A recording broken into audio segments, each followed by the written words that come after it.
So இன்றைக்கி work அவுட்டில் என்ன போடுறேன்னு நீங்கள் பார்க்க போகிறேன்னா, தம்பிள்ஸில் தான் நான் ஸ்குவாட்ஸ் போட போகிறேன்.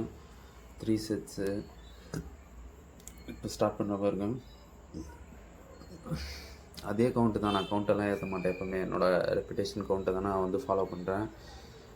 15 கவுண்ட்டு நார்மல் ஸ்குவாட்ஸு வித் எத்தனை கிலோ 10 கேஜில் ஸ்டார்ட் பண்ணுறேன். ஸோ என்னால் வந்து பெரிய பார்வெல்லில் வந்து ஸ்குவாட்ஸ் போடுறதுக்கு பயமாக இருக்குன்னா, ஸ்டார்டிங் இந்தமாரி பிகினிங் ஸ்டேஜில் இப்படி ஸ்டார்ட் பண்ணலாம். ஸோ அது கொஞ்சம் ஈஸியாக இருக்கும்.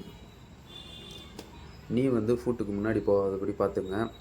ஸ்குவாட்ஸ் போடும்போது அதேமாரி முன்னாடி குனியாதீங்க, பின்னாடி சாஞ்ச மாரி, அதான் ஸ்ட்ரைட்டாக உட்காந்து ஸ்ட்ரைட்டாக எழுந்திரிக்கிற மாதிரி பண்ணுங்கள்.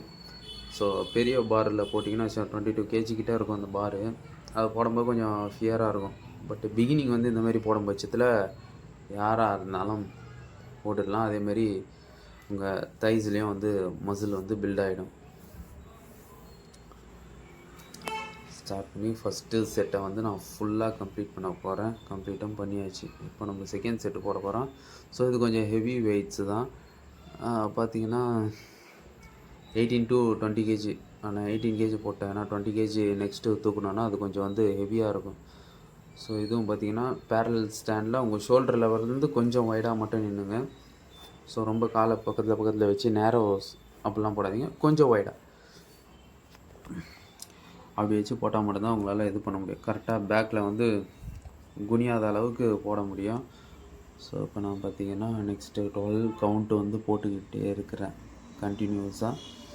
ஸோ அதை போட்டு முடித்த உடனே நெக்ஸ்ட்டு செட்டுக்கு வந்து நம்ம மூவ் ஆகிட வேண்டியதான். இப்போ தான் சின்ன 3 கவுண்ட்டு 3 டிஃப்ரெண்ட் வேரியேஷன் வெயிட்ஸு. அதிலே பார்த்திங்கன்னா எனக்கு வந்து செம்மையாக ஹார்ட் ரேட் இன்க்ரீஸ் ஆகிடுச்சு. கொஞ்சம் நல்லாவும் பம்ப் ஆகுது.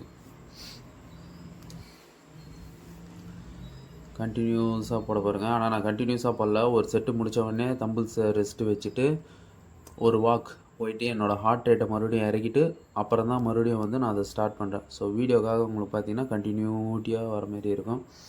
ஸோ இப்போ வந்து பார்த்திங்கன்னா 20 கேஜி தம்பிள்ஸ் கொஞ்சம் ஹெவியாக இருக்குது. ஸோ அதனால் கொஞ்சம் லிஃப்ட் பண்ண கொஞ்சம் கஷ்டமாக இருக்குது. இருந்தாலும் பரவாயில்ல. நான் வந்து அந்த கடைசி கவுண்ட்டை வந்து ஃபார்ம் மட்டும் கரெக்டாக போடுங்க. நீங்கள் 2 கேஜி தூக்குறீங்களா, இல்லை 4 கேஜி தூக்குறீங்களா, 6 கேஜி தூக்குறீங்களா, அதெல்லாம் முக்கியம் கிடையாது. ஃபார்ம் மட்டும் கரெக்டாக போட்டாலே போதும். உங்கள் பாடியில் இருக்கிற மசில் வந்து கொஞ்சம் மேலே வந்து தெரிகிற மாரி இருக்கும். ஸோ மசில் வந்து ஆக்டிவேஷன் வந்து நல்லா ஃபீல் ஆகும். இப்போ இந்த மாதிரி போடும்போது வெறும் 3 செட்ஸ். இப்போ ஃபைனல் செட்ஸ் வந்து முடிக்க போகிறேன். ஆல்மோஸ்ட் முடிச்சிட்டேன். ஓகே, நெக்ஸ்ட் வீடியோவில் பார்க்கலாம். நம்ம இன்னும் முடியலையா, போயிட்டே தான் இருக்குது போல். ஓகே, ஸோ என் வீடியோ பிடிச்சிருந்துச்சின்னா ஷேர் பண்ணுங்கள், லைக் பண்ணுங்கள். ஸோ அந்த மாதிரி நிறைய ஃபிட்னஸ் டிப்ஸுக்கு என்னை வந்து ஃபாலோ பண்ணுங்கள். தேங்க்யூ.